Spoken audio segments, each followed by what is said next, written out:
میری ایک دو گزارشات ہیں اس میں کہ جیسے باقی ممالک جب میں دنیا میں کام کرتا تھا ہمیں جیسے ہم نے کووڈ کو ڈیل کرنے کے لیے NCOC ٹائپ ایک سیٹ اپ بنایا تھا, ہمیں اس طرح کا ایک سیٹ اپ چاہیے 2-3 چیزوں کو مانیٹر کرنے کے لیے.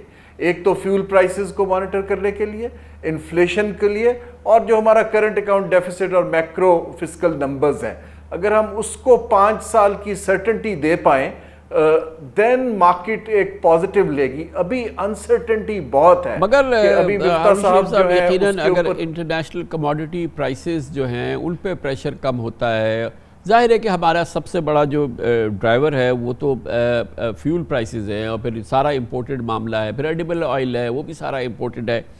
تو یہ جیسے جیسے انٹرنیشنل کموڈٹی پرائسز پہ پریشر کم ہوگا ویسے ویسے تو یہ انفلیشنری جو پریشر ہمارے یہاں ہے یہ کب ہو جائے گا. یہ ایک سسٹینڈ انفلیشن کی وبا نہیں لگ رہی ہے بظاہر. جی یہ آپ درست کہہ رہے ہیں, لیکن انٹرنیشنل اگر آپ حالات دیکھیے تو کوئی یوکرین اور رشیا کا کرائسس نیئر فیوچر میں ریزالو ہوتا نہیں دکھ رہا. اگر آپ دیکھیں ابھی جو G7 کے اندر جو سٹیٹمنٹس آئی ہیں اس میں بھی چین اور رشیا کے متعلق ہاسٹائل سینکشنز اور میئرز کی بات ہو رہی ہیں. تو اگر ہمارا ماحول گلوبل انٹینس رہتا ہے تو مجھے نہیں سمجھ آ رہی کہ یہ پرائسز کیسے نیچے گریں گی. جاپان جو ہے وہ پیٹرول کو سبسیڈائز کر رہا ہے کیونکہ ان کے پاس پیسے ہیں. ہندوستان پیٹرول کو سبسیڈائز کر رہا ہے کیونکہ جہاں جہاں یہ امپیکٹ آ رہا ہے ان کے پاس تو کچھ کشن ہے. ہمارے پاس تو سبسڈی دینے کا کشن نہیں ہے اور فنڈ پروگرام میں اس کو ہم نے مارکیٹ پرائسز پر لانا ہے. تو اس لیے اس کی سیاسی اور معاشی کاسٹ جو ہے اس کو مینیج کرنے کے لیے ایک سنجیدہ گروپ کی ضرورت ہے. یہ بتائیے گا کہ اس قسم کی جب اس قسم ایکسٹراڈنری انفلیشن ہوتی ہے پھر ظاہر ہے کہ اس کے اثرات ہوتے ہیں. پہلے ہی ہمارا جو انٹرسٹ ریٹس ہیں وہ بڑی ہائر سائٹ پر ہے. اب ظاہر ہے کہ سینٹرل بینک کے لیے ایک مجبوری کی صورتحال ہوگی جہاں 21.5% جو ہے وہ آپ کا یہ انفلیشن آ جائے. تو کیا آپ کے خیال میں یہ ایک ایسا سچویشن ہے جس کو ڈینائی نہیں کر سکتا سینٹرل بینک اور وہ مجبور ہوگا اب اگلی مانیٹری پالیسی کمیٹی میٹنگ کے اندر کہ ملک میں انٹرسٹ ریٹ بڑھے؟ جی آپ کو یاد ہوگا کہ سینٹرل بینک نے ایک پوزیشن دی تھی کہ ہم اپنا جو پرائم انٹرسٹ ریٹ ہے اس کو ہم انفلیشن سے ان لائن رکھیں گے. لیکن اب وہ آبویسلی 21-22% انفلیشن سے تو نہیں کر پائیں گے, لیکن مانیٹری پالیسی میں جیسے پہلے 400 بیسس پوائنٹ کا اضافہ ہوا ہے, آئی ووڈنٹ بی سرپرائزڈ کہ 100 سے 200 بیسس پوائنٹ گریجولی مزید بڑھا دیے جائیں اگلے کچھ ماہ میں. جو میں نے انالیسز پڑھے ہیں لوگ پریڈکٹ کر رہے ہیں کہ ہمارا انٹرسٹ ریٹ جو ہے وہ 17 اور 17.5% کے آس پاس جانے کی توقع ہے. تو پھر یہ اس طرح کے انفلیشنری پریشر, اس قسم کے انفلیشنری پریشر, اس قسم کے یہ اور پھر یہ انٹرسٹ ریٹ ہائیکس, یہ پوری سچویشن جو ہے پھر وہ گروتھ کو, مجموعی قومی پیداوار کو کتنا متاثر کرتی ہے, نئی جابز کو کتنا متاثر کرتی ہے, اور اوور آل جو اکنامک ایکٹیویٹی ہے اس کو کتنا ڈیمپن کرتی ہے. جی کامن صاحب, اس وقت تو ہم گروتھ کو خود ڈیمانڈ کو سکویز کر کے گروتھ کو گھٹانے کی کوشش کر رہے ہیں کیونکہ یہ IMF کے پروگرام کا حصہ ہے. گروتھ جو ہے ہماری 1 سال کے بعد کچھ انڈیکیٹرز آنے چاہیے اگر ہم کچھ structural reforms put in place کریں اور پروڈکٹیوٹی اور ان سیکٹرز کی طرف پیسہ لے جانے کی کوشش کریں. بہت بہت شکریہ جناب ہارون شریف ہمارے ساتھ موجود تھے. خبر شبریک اس کے بعد ذکر کرتے ہیں پاکستان کی معاشی شہرگ, اور اس وقت اس کی سب سے بڑی ضرورت ڈالرز ہے, اور اس کی ضرورت یہ ہے کہ وہ ایکسپورٹ سے ہی ڈالر ارن کیے جا سکتے ہیں, وہی ہماری کیفیت ہے. ایکسپورٹرز کو ہم مراد دیتے ہیں بجلی اور گیس کی قیمتوں میں, لیکن آج بجلی اور گیس کی قیمتیں بے قابو ہو چکی ہیں, دستیابی نہیں ہے. ایکسپورٹرز کہتے ہیں کہ اگر آپ نے یہ رعایت واپس لے لی تو ہماری ایکسپورٹس متاثر ہوں گی. بہت مشکل معاملہ ہے, اس پہ بات کرتے ہیں چھوٹے سے وقفے کے بعد. اس وقت پاکستان کو شاید اپنی تاریخ کے بدترین توانائی بحران کا سامنا ہے اور شدید قلت ہے. عالمی منڈی میں تیل کی قیمتیں اور گیس کی قیمتیں آسمان سے باتیں کر رہی ہیں. LNG کا حصول ناممکن ہو گیا ہے. اس تشویشناک صورتحال میں حکومت نے پنجاب بھر میں ایکسپورٹ اور نان ایکسپورٹ سیکٹر کے لیے گیس کی سپلائی 9 جولائی تک بند کر دی ہے. اس فیصلے پر نظر ثانی عید کے بعد کی جائے گی.